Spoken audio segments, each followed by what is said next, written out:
লাইলাতুল কদর, এই কদরের রাতটা হচ্ছে এমন রাত যেটা খায়রুম মিন আলফি শাহর, 1000 মাসের চেয়েও সেরা। 1000 মাস লাগাতার ইবাদত করলে যে সওয়াব, কদরের রাতে ইবাদত করলে এর সমান সওয়াব হবে নাকি? সমান হবে না। আল্লাহ তাআলা বলেছেন খায়রুম মিন আলফি শাহর, না এর চেয়েও শ্রেষ্ঠ, এর চাইতেও বেশি। 1000 মাসে, অর্থাৎ 1000 মাসে হয় 83 বছর 4 মাস। তো কদরের রাতে যদি আমরা ইবাদত করি তাহলে 83 বছর 4 মাস ইবাদত করলে যে সওয়াব, সে সওয়াব আল্লাহ তাআলা আমাদের আমলনামায় নসিব করবেন। তো আমরা যেন এই কদরের রহমত বরকত থেকে যেন আমরা বঞ্চিত না হই। তো রাসূল সাল্লাল্লাহু আলাইহি ওয়াসাল্লামকে সান্ত্বনা দেওয়ার জন্য যে হে নবী আপনি চিন্তিত হবেন না, বনি ইসরাইলের অনেক লোক 1000 বছর হায়াত পেয়েছে, শত শত বছর ইবাদত করেছে, জিহাদ করেছে, তারা হায়াত পেয়েছে বেশি কিন্তু তারা কদর পায়নি। আর আপনার উম্মতকে আমি হায়াত দিয়েছি কম কিন্তু তাদেরকে কদর দিয়েছি। সুবহানাল্লাহ বিহামদি, লাইলাতুল কদর দিয়েছি, যে কদরের রাত 1000 মাসের চেয়েও সেরা। তো এই কদরের রাতকে আবার লাইলাতুল মুবারাকাও বলা হয়েছে। ইন্না আনসালনাহু ফি লাইলাতিন মুবারাকা, এটা বরকতময় রাত। ফিহা ইউফরাকু কুল্লু আমরিন হাকিম, সব বিজ্ঞচিত প্রাজ্ঞচিত বিষয়ের ফয়সালা হয়। এটা বেসিক্যালি একটা বাজেট রাত বলা যায়। এই রাতে আগামী 1 বছরে আমাদের কি ঘটবে না ঘটবে আল্লাহ তাআলা এটার বাজেট করেন, এটাকে রিভাইজ করেন। সো এই রাতটা অনেক গুরুত্বপূর্ণ। তো এই কদরের রাত এটা কবে? এটা স্পেসিফিক ছিল, মানে সুনির্দিষ্ট ছিল। রাসূল সাল্লাল্লাহু আলাইহি ওয়াসাল্লাম আমাদেরকে জানাতে চেয়েছিলেন কবে, কিন্তু রাসূল সাল্লাল্লাহু আলাইহি ওয়াসাল্লাম জানাতে পারেননি। সহিহ বুখারীতে এসেছে যে রাসূল সাল্লাল্লাহু আলাইহি ওয়াসাল্লাম খারাজান নবী সাল্লাল্লাহু আলাইহি ওয়াসাল্লাম লিয়ুখবিরানা বিলাইলাতিল কদর। উবাদা ইবনে সামিত রাদিয়াল্লাহু তাআলা আনহু বলেন রাসূল সাল্লাল্লাহু আলাইহি ওয়াসাল্লাম আমাদেরকে জানাতে বের হয়েছিলেন যে কবে কদরের রাতটা। ফাতালাহা রাজুলান মিনাল মুসলিমিন, হঠাৎ মুসলমানদের মধ্য থেকে দুইজন ঝগড়া লাগলো, তর্ক লাগলো। আর রাসূল সাল্লাল্লাহু আলাইহি ওয়াসাল্লাম হঠাৎ করে ওই ঝগড়ার দিকে খেয়াল করলেন, ওই দিকে খেয়াল করে ওই তারিখটার কথা তিনি ভুলে গেলেন। ফারুফিআত, রাসূল সাল্লাল্লাহু আলাইহি ওয়াসাল্লাম বললেন আমার হৃদয় থেকে, অন্তঃকরণ থেকে এটাকে উঠিয়ে নেওয়া হবে। এখন আমি মনেই করতে পারছি না এটা কি 23 না 25 না 27 না 29, আমি মনে করতে পারছি না। এজন্য রাসূল সাল্লাল্লাহু আলাইহি ওয়াসাল্লাম বলেছেন যে তবে আমি এতটুকু মনে করতে পারছি, ফালতামিসুহা ফিল আশরিল আওয়াখিরি ফিল ফিত্রি, রমাদানের শেষ দশকের বেজর রাত্রিগুলোতে তোমরা কদর তালাশ করো।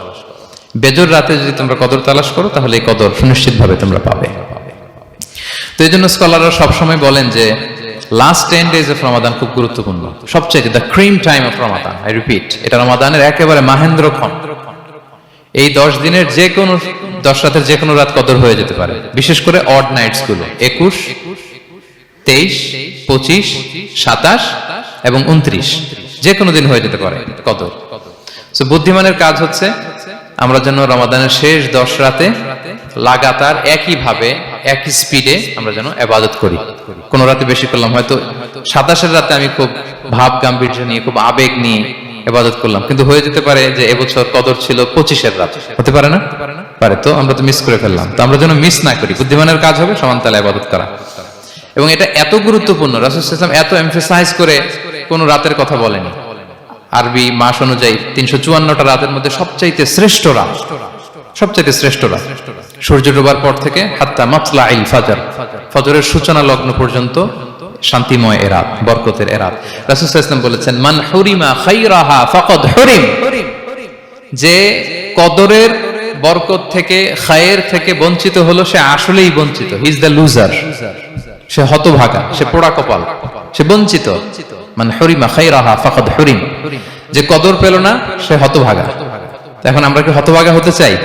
আমরা তো শুরুতে অনেক হোপফুল ছিলাম, এত এত ব্লেসিংস, এত এত বরকত, রহমতের ফলগুধারায় আমরা প্লাবিত হচ্ছি রমাদানে। তা আমরা তো হতভাগা হতে চাই না। তা আমরা যেন এই শেষ 10 দিন এক তালে আন্তরিকতার সাথে ঈমান ও ইহতিসাবা আমরা যেন ইবাদত করি। সম্মানিত ভাই এবং বোনেরা, তাহলে আমরা সৌভাগ্যশীলদের অন্তর্ভুক্ত হতে চাই, হতভাগা হতে চাই না। আমরা এবার একটু শুনবো যে রাসূলুল্লাহ সাল্লাল্লাহু আলাইহি ওয়াসাল্লাম কদরের রাতগুলোতে কি কি ইবাদত করতেন। আমি খুঁজে 5টা আমলের কথা পেয়েছি বিশেষভাবে, কমন যে আমলগুলো সেগুলো তো ছিলই, বিশেষভাবে 5টা কাজ রাসূল সাল্লাল্লাহু আলাইহি ওয়াসাল্লাম এই কদরের রাতে করতেন। 1 নম্বর কাজ হচ্ছে তিনি সারা রাত জেগে ইবাদত করতেন এবং পরিবারের লোকদেরকে ঘুমোতে দিতেন না, উঠিয়ে দিতেন।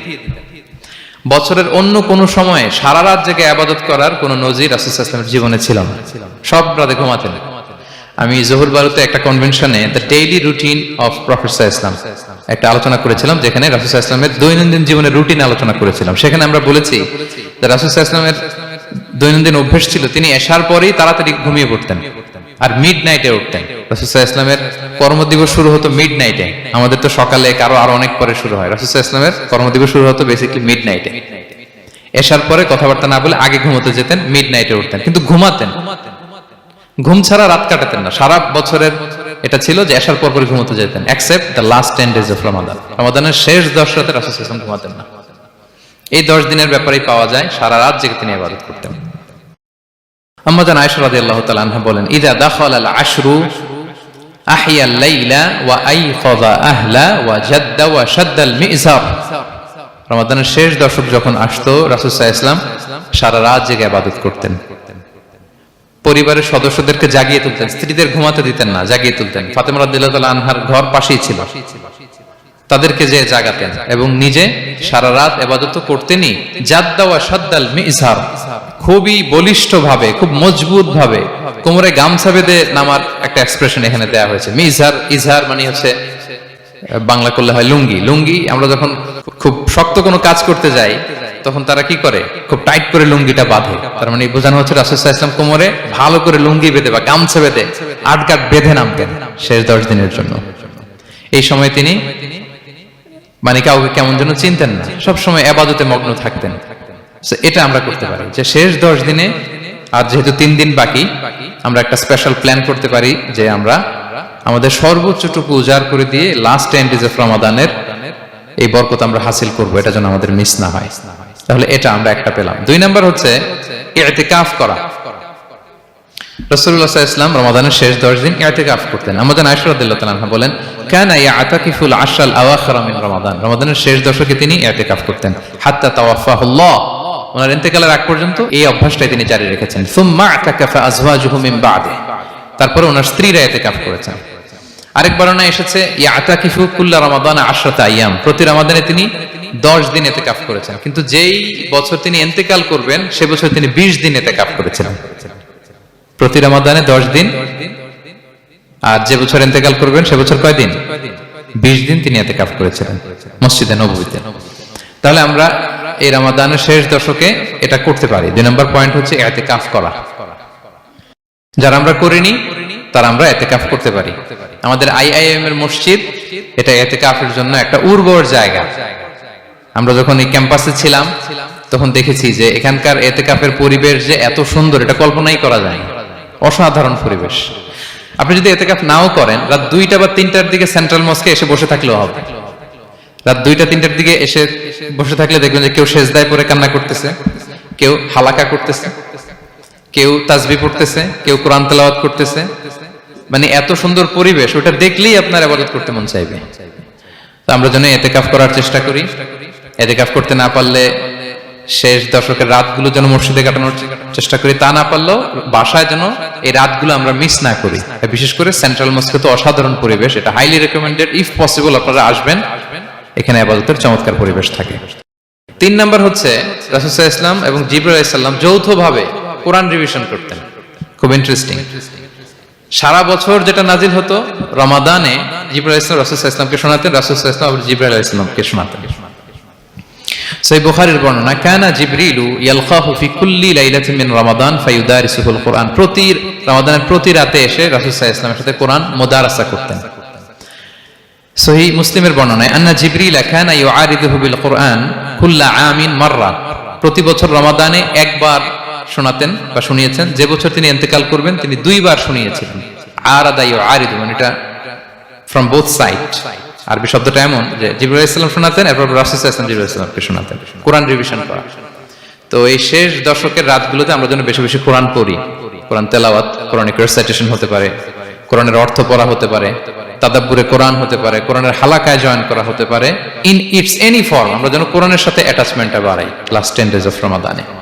4 নাম্বার কিয়ামুল লাইল করা।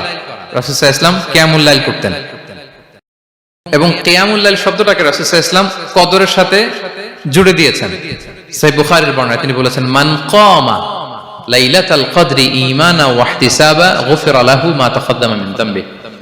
কদরের রাতে যে কিয়ামুল লাইল করে বিশ্বাস নিয়ে এবং নাজাতের প্রত্যাশা নিয়ে, তার পূর্বের সমস্ত গুনাহ আল্লাহ তাআলা ক্ষমা করে দিবেন। তাহলে কিয়ামুল লাইলটা রাসূল সাল্লাল্লাহু আলাইহি ওয়াসাল্লাম বিশেষভাবে কদরের রাতের সাথে সম্পৃক্ত করেছেন। আমরা যেন প্রতি রাতে কিয়ামুল লাইল করি, লম্বা সময় যেন দাঁড়িয়ে থাকি, লম্বা সময় কোরআনিক রিসাইটেশন করি দাঁড়িয়ে থেকে, লম্বা সময় রুকু, লম্বা সময় সিজদা, স্পেশালি সিজদা। আখরাবু মা ইয়াকুনুল আবদু মির রাব্বিহি ওয়া হুয়া সাজিদ ফাআকসিরু ফিহি দুআ। বান্দা যখন সিজদায় থাকে আল্লাহ সবচেয়ে কাছে থাকে, তো আমরা তো আল্লাহর সবচেয়ে কাছে যেতে চাই এই ক্রিম টাইমটাতে, কি বলেন? আমরা যেন লম্বা সময় সিজদাতে থাকি। কিন্তু আমাদের অনেকের যেটা হয়, নামাজে তাড়াহুড়ো, অনেকের সব ব্যস্ততা যখন নামাজে দাঁড়াই এরকম হয়ে যায়। রাসূল সাল্লাল্লাহু আলাইহি ওয়াসাল্লামের সালাত যদি আমরা খেয়াল করি, বিশেষ করে কিয়ামুল লাইলে এত যে সুন্দর ছিল। আম্মাজান আয়েশা রাদিয়াল্লাহু তাআলা আনহাকে জিজ্ঞেস করা হয়েছিল যে, হে আম্মাজান, রাসূল সাল্লাল্লাহু আলাইহি ওয়াসাল্লামের কিয়ামুল লাইল কেমন ছিল, কিভাবে কিয়ামুল লাইল করতেন? আম্মাজান আয়েশা দেখেন ওনার এক্সপ্রেশনটা কত সুন্দর। তিনি বলেছেন, ফালা তাসআল আন হুসনিহিন্না ওয়া তুলিহিন্না। রাসূল সাল্লাল্লাহু আলাইহি ওয়াসাল্লামের কিয়াম যে কত সুন্দর ছিল, কত লম্বা ছিল, আমায় জিজ্ঞেস করুন, আমি বলতে পারবো না। আমরা অনেক সময় যখন খুব বেশি চমৎকার কিছু হয় তো আমরা কি বলি, ভাই এত সুন্দর ছিল, আমি বোঝাতে পারবো না। এরকম বলি না যে এত অসাধারণ, আমি বলে বোঝাতে পারবো না। বাংলাতেও কিন্তু আমরা বলি এত চমৎকার, বলে বোঝাতে পারবো না, শব্দের বুননে, ভাষার বুননে আমি ফুটিয়ে তুলতে পারবো না। তো আম্মাজান আয়েশা এটাই বলেছিলেন, ফালা তাসআল আন হুসনিহিন্না ওয়া তুলিহিন্না। রাসূল সাল্লাল্লাহু আলাইহি ওয়াসাল্লামের রাতের নামাজ কিয়ামুল লাইল যে কত সুন্দর ছিল, কত দীর্ঘ ছিল, লম্বা ছিল, আমায় জিজ্ঞেস করো না, আমি বলে বোঝাতে পারবো না। সুবহানাল্লাহি ওয়া বিহামদিহি। আমরা যেন লম্বা সময় কিয়ামুল লাইল করি। আম্মাজান আয়েশা রাদিয়াল্লাহু তাআলা আনহা আরো বলেন, কানা ইয়াকুমু মিনাল লাইলি হাত্তা তাতাফাত্তারা কদামা।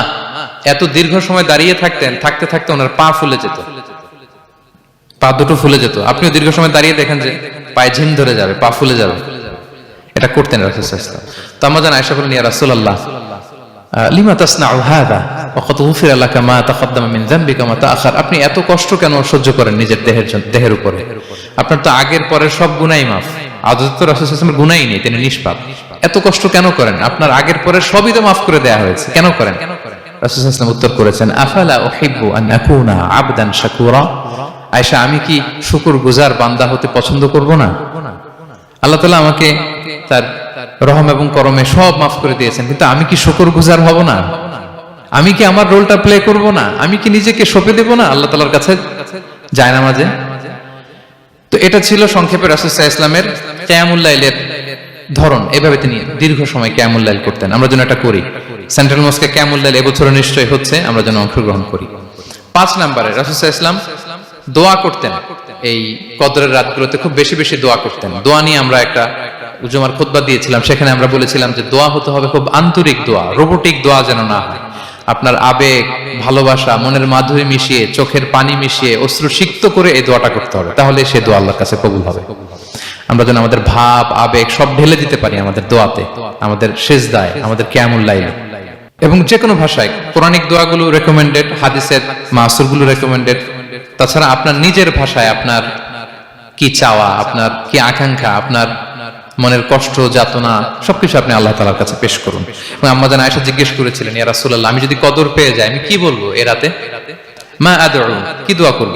রাসূল সাল্লাল্লাহু আলাইহি ওয়াসাল্লাম বললেন, তাকুলিন, আয়েশা তুমি বলবে, আল্লাহুম্মা ইন্নাকা আফুউন তুহিব্বুল আফওয়া ফাআফু আন্নী। আয়েশা তুমি যদি কদরের রাত পেয়ে যাও এটা বলবে, হে আল্লাহ আপনি ক্ষমাশীল, আল্লাহ আপনি ক্ষমাকে পছন্দ করেন, আল্লাহ তাই আপনি আমায় ক্ষমা করেন। হে আল্লাহ আপনি ক্ষমাশীল, আপনি ক্ষমাকে পছন্দ করেন, আল্লাহ আপনি আমাকে ক্ষমা করেন। এই দোয়াটা আমরা যেন বেশি বেশি করি। আমার সাথে সাথে সবাই একটু পড়ুন মেহেরবানি করে, আল্লাহুম্মা ইন্নাকা আফুউন তুহিব্বুল আফওয়া ফাআফু আন্নী। আল্লাহুম্মা ইন্নাকা আফুউন তুহিব্বুল আফওয়া ফাআফু আন্নী। হে আল্লাহ আপনি ক্ষমাশীল, আপনি ক্ষমা করাকে পছন্দ করেন, আল্লাহ আমাকে ক্ষমা করেন।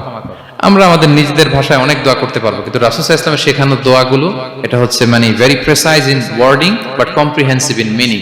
এটার অর্থ, এটার আবেদন এটা অনেক বেশি। আমি অনেক 10টা-20টা বাক্য বলে এত সুন্দর কথা মিলাতে পারবো না। রাসূল সাল্লাল্লাহু আলাইহি ওয়াসাল্লাম যেটা শিখিয়ে দিয়েছেন, আগে আল্লাহর প্রশংসা করলাম, আল্লাহ আপনি ক্ষমাশীল, আবারও প্রশংসা, আল্লাহ আপনি তো ক্ষমা করাকে পছন্দ করেন। যেটা আপনি পছন্দ করেন না ওইটা তো চাচ্ছি না, যেটা আপনার পছন্দ, যেটা আপনি করতে ভালোবাসেন, গাফিরিয যামবি ওয়া কাবিলিত তাওব, আপনি ক্ষমা করাকে পছন্দ করেন, তওবা কবুলকে আপনি পছন্দ করেন, তো সেটাই তো চাচ্ছি আপনার কাছে, আপনি আমার তওবা কবুল করুন, আল্লাহ আপনি আমাকে ক্ষমা করুন।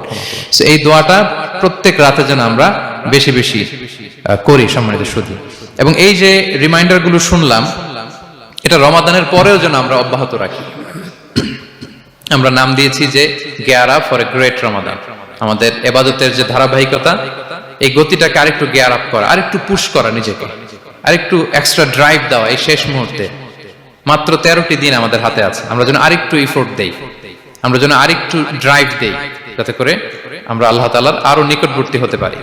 এবং এই রমাদানে আমরা যা শিখলাম, যেটা করলাম, এটার ইম্প্যাক্ট যেন রমাদানের পরেও আমাদের মধ্যে থাকে। আমাদের অনেকের এটা হয় যে রমাদানে আবেগে অনেক আলোচনা শুনে, ক্ষমার মাস এটা জেনে এত ইবাদত, রমাদান নাই ইবাদতও নাই, এরকম হয়ে যায়। এটা যেন না হয়, বরং এটার একটা পরশ যেন আমাদের হোল দ্য ইয়ার লং থাকে। আরব শায়েখরা বলেন যে কুন রব্বানি লা তাকুন রমাদানি, রব্বানি হও, রমাদানি হও না। মানে রমাদান আসছে, তুমি রমাদান কেন্দ্রিক ইবাদত নিয়ে অনেক উচ্ছ্বাস, কিন্তু রমাদান শেষ, ইবাদত শেষ, এমনটা যেন না হয়। রমাদানের পরেও সে মেহেরবান আল্লাহ তাআলা কিন্তু আমাদের জন্য আছেন। তিনি প্রতি রাতে শেষ রাতে নেমে আসেন, এসে ডাকতে থাকেন, কার ক্ষমা লাগবে ক্ষমা চাও, ক্ষমা করব। কে বিপদে পড়েছো বলো, আমি উদ্ধার করব। তো তিনি আরশের উপর থেকে প্রথম আসমানে নেমে আসলেন দেওয়ার জন্য। আমি ঘুম থেকে জাগতে পারলাম না, নেয়ার জন্য। এটা হইলো? প্রাইম মিনিস্টার আনোয়ার ইব্রাহিম আমাকে একটা অ্যাওয়ার্ড দিবে, লেটস সে হোটেল ইন্টারকন্টিনেন্টাল, উনি এসে বসে আছে, বাট আমি যেতে পারিনি। এটা হয় না। আল্লাহ তাআলা প্রতি রাতে শেষ রাতে এসে বলেন কার কি লাগবে দাও। তিনি নেমে আসেন বা বিশেষ মনোনিবেশ করেন প্রথম আসমানে এসে, কিন্তু আমরা যে নিব সেই সময়টুকু আমাদের হয় না। আমরা এতটা গাফেল যেন না হই, আমরা যেন একটু পুশ করি। বড় কিছু পেতে হলে নিজেকে পুশ করতে হয়, এক্সট্রা একটা ড্রাইভ দিতে হয়।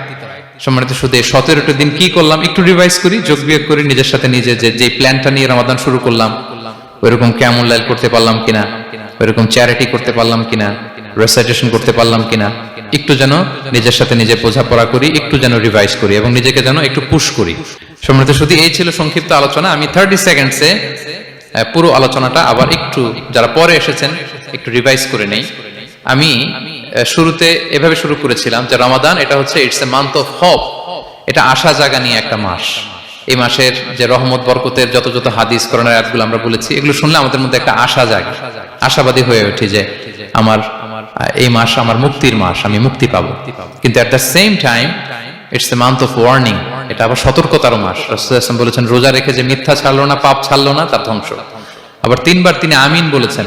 বেসিক্যালি এটা একটা বদদোয়া যে মান আদরাকা রমাদান ওয়া লাম ইগফার লাহ, যে রমাদান পেয়েও নিজের গুনাহ ক্ষমা করতে পারলো না, তার ধ্বংস। সো আমরা আশাবাদী হব। আল ঈমানু বাইনাল খাউফি ওয়ার রাজা, বিশ্বাস হচ্ছে আমার মধ্যে ভীতিও কাজ করবে, আবার আমার মধ্যে একটা হোপ থাকবে, এটাই ঈমান। সো আমরা যেন এই ওয়ার্নিং গুলো আমাদের মাথায় রাখি যে আমরা যেন আল্লাহর নৈকট্যপ্রাপ্ত বান্দা হতে পারি, ক্ষমাপ্রাপ্তদের অন্তর্ভুক্ত যেন আমরা হতে পারি। এরপরে আমরা বলেছিলাম যে লাআল্লাকুম তাত্তাকুন অ্যাচিভ হচ্ছে কিনা আমাদের প্রত্যেক কাজে এটা খেয়াল করতে হবে। আমাদের সম্মানিত ইউসুফ স্যার খুব সুন্দর করে এটা বলেছেন যে আল্লাহর সচেতনতা, আল্লাহর ভয়, to build up the sense that Allah is watching me, এই সেন্সটা আমার সব কাজের মধ্যে থাকতে হবে। যদি লাআল্লাকুম তাত্তাকুন অ্যাচিভ হয়, সাকসেসফুল, একটা সাকসেসফুল প্রোডাক্টিভ রমাদান আমরা কাটাচ্ছি। আর যদি লাআল্লাকুম তাত্তাকুনের সমস্যা, তার মানে we have to revise hour schedule, যাতে করে আল্লাহর এই সচেতনতা আমরা বিল্ড আপ করতে পারি। এরপর আমরা বলেছি যে আমরা সংযমটা যাতে এনশিওর করি, রমাদানের যে সংযম, নিজের প্রবৃত্তির উপর আমরা বিজয় লাভ করি। সারা বছর প্রবৃত্তি জিতে, রমাদানে আমরা জিতি। এরপর আমরা চ্যারিটির কথা বলেছি। রাসূল সাল্লাল্লাহু আলাইহি ওয়াসাল্লাম খুব জেনারাস হয়ে যেতেন রমাদানে, আমরা যেন আমাদের দানের হাতকে আরো প্রশস্ত করি এবং রমাদানে আমাদের কমিউনাল স্পিরিট চলে আসে, আমাদের বেসিক্যালি একটা সেলফ ট্রান্সফরমেশন হয়। অনেক বদ অভ্যাস আমরা রমাদানে ত্যাগ করি, বাকি মাসেও যেন এটা আমরা কন্টিনিউ করি। আর সবশেষে আমরা লাস্ট 10 ডেজ অফ রমাদানের গুরুত্ব নিয়ে বলেছিলাম যে রাসূল সাল্লাল্লাহু আলাইহি ওয়াসাল্লাম খুব হতাশ হয়ে পড়েছেন যে অন্য নবীর উম্মতেরা অনেক হায়াত পেয়েছে, আমরা পেলাম 60-70, তো আমার গুনাহগার উম্মত কি করবে? আল্লাহ বলেন লাইলাতুল কদর খায়রুম মিন আলফি শাহর, নবী হে আপনার উম্মতের জন্য আমি কদরের রাত দিয়েছি, যে এক রাতে ইবাদত করলে 1000 মাসের চেয়েও বেশি সওয়াব তারা পেয়ে যাবে। সো এই কদরের রাত যেন আমরা মিস না করি। কোনটা কদরের রাত? আমরা বলেছিলাম শেষ 10 দিন সমান তালে ইবাদত করব। বিশেষ করে আমরা গুরুত্ব দিব অড নাইটস গুলোতে, 21, 23, 25, 27, 29 আমরা গুরুত্ব দিব। এবং রাসূল সাল্লাল্লাহু আলাইহি ওয়াসাল্লাম বলেছেন মান হুরিমা খায়রাহা ফাকাদ হুরিম, যে কদরের বরকত মিস করলো সে বঞ্চিত, সে হতভাগা, হি ইজ দ্য লুজার। আমরা যেন লুজার না হই, আমরা যেন গেইনার হই এই বরকতের মাসে। এবং সবশেষে আমি বলেছিলাম রাসূল সাল্লাল্লাহু আলাইহি ওয়াসাল্লাম স্পেশালি 5টা আমল করতেন, সারা রাত জাগতেন, ফ্যামিলি মেম্বারসদের জাগিয়ে তুলতেন, উৎসাহিত করতেন এবং কোমরে গামছা বেঁধে নামতেন। এরকম ইবাদতের স্পৃহা অন্য কখনো রাসূল সাল্লাল্লাহু আলাইহি ওয়াসাল্লামের মধ্যে দেখা যেত না, যেমনটা শেষ দশকে তিনি করতেন। ইতিকাফ করতেন তিনি, আর ইতিকাফ করলে কদর মিস হওয়ার সম্ভাবনা নেই। এটা 21-এ হোক, 25-এ হোক, 23-এ হোক, আমি তো মসজিদে, আমি তো কিয়ামুল লাইলে অংশগ্রহণ করতেছি, আমি তেলাওয়াত করতেছি, আমি প্রতিদিনই দোয়া করতেছি, মিস হওয়ার কোনো সম্ভাবনা নেই। আমরা যেন ইতিকাফের চেষ্টা করি, অথবা পার্ট টাইম ইতিকাফ যেন অন্তত করি 5 দিন 3 দিন, অথবা রাতের সময়গুলো মসজিদে যেন আমরা কাটাই। 3 নাম্বার বলেছিলাম রাসূল সাল্লাল্লাহু আলাইহি ওয়াসাল্লাম জিবরাইল আলাইহিস সালাম কোরআন রিভিশন করতেন। আমরা যেন কোরআন রিভাইজ করি, রেসাইটেশন করি বেশি মাত্রায় শেষের 10 দিন। কিয়ামুল লাইল ফালা তাসআল আন হুসনিহিন্না ওয়া তুলিহিন্না, কত সুন্দর কিয়ামুল লাইল ছিল বলে বোঝানো যাবে না। তো আমরা যেন এরকম দীর্ঘ সময় কিয়ামুল লাইল করি। আর সবশেষে বলেছিলাম দোয়া করা। দোয়া করা হচ্ছে দোয়া মুমিনের হাতিয়ার। দোয়া মানুষের জীবন চেঞ্জ করে দিতে পারে। চাওয়ার মতো চাইলে আল্লাহ ফেরান না, আল্লাহ তো দেওয়ার জন্যই বসে আছেন। আমরা যেন কায়মুন বাকি আল্লাহ তাআলার কাছে চাই, অশ্রুসিক্ত নয়নে যেন আমরা চাই। অনুতপ্ত বান্দার চোখের পানির ফোঁটা আল্লাহর কাছে খুব প্রিয়। 2 ফোঁটা আল্লাহর কাছে সবচেয়ে প্রিয়, জিহাদের ময়দানে মুজাহিদের রক্তের ফোঁটা আর অনুতপ্ত বান্দার চোখের পানির ফোঁটা। বান্দা অনুতপ্ত হয়ে, রিপেন্টেন্ট হয়ে চোখের পানি ছেড়ে যখন কাঁদে আর দোয়া করে, ওই চোখের পানি চোখ বেয়ে, নাকের ডগা বেয়ে মাটিতে পড়ার আগেই আল্লাহ তার সব গুনাহ মাফ করে দেয়। আমরা যেন সেই অনুতপ্ত বান্দাদের কাতারে শামিল হতে পারি। রাসূল সাল্লাল্লাহু আলাইহি ওয়াসাল্লাম যেভাবে কিয়ামুল লাইল করতে আমাদেরকে উৎসাহিত করেছেন, আমরা যেন সেভাবে কিয়ামুল লাইল করতে পারি। আমাদের প্রতিটি কাজের মধ্য দিয়ে লাআল্লাকুম তাত্তাকুনের যে অ্যাচিভমেন্ট, সেটা যেন আমাদের হাসিল হয়, এবং এই রমাদানকে যেন আমরা আমাদের জীবনের সর্বশেষ রমাদান মনে করি। আমাদের চিফ ইমাম অফ সেন্ট্রাল মস্ক ইমাম রমাদান সুবকি নামাজের আগে একটা সুন্দর কথা বলেন যে পারফর্ম দিস সালাহ as if this is your last and final prayer. এমন ভাবে নামাজে দাঁড়াও মনে করো এটাই হতে পারে জীবনের শেষ নামাজ। রাসূল সাল্লাল্লাহু আলাইহি ওয়াসাল্লাম এটাই বলেছেন। সো আমরা বিগত বছরগুলোতে আমাদের অনেক প্রিয়জনদের হারিয়েছি এই কোভিড এর কারণে। এবছর আল্লাহর মেহেরবানি বাংলাদেশ আইএম কমিউনিটির এই চমৎকার, আমাদের সম্মানিত শিক্ষক মন্ডলীদের প্রচেষ্টা, ছাত্র ভাইদের প্রচেষ্টায় এই চমৎকার জান্নাতি পরিবেশে ইফতারের আগে আমরা একত্রিত হয়েছি। আবারও আগামী বছর আমরা এরকম কোনো গ্যাদারিং এ জয়েন করতে পারবো, কোনো গ্যারান্টি কি আমাদের আছে? নাই। It could be the last Ramadan in our life. So আমরা যেন এটা সবসময় মাথায় রাখি যে হতে পারে আমার this is our last chance, এটাই লাস্ট চান্স, এবং এই অপরচুনিটি গুলো যেন আমরা কাজে লাগাই এবং আল্লাহ তাআলার প্রিয় বান্দাদের অন্তর্ভুক্ত হই। আল্লাহ তাআলা আমাদের সবাইকে এই কথাগুলো বোঝার ও আমল করার তৌফিক দান করুন।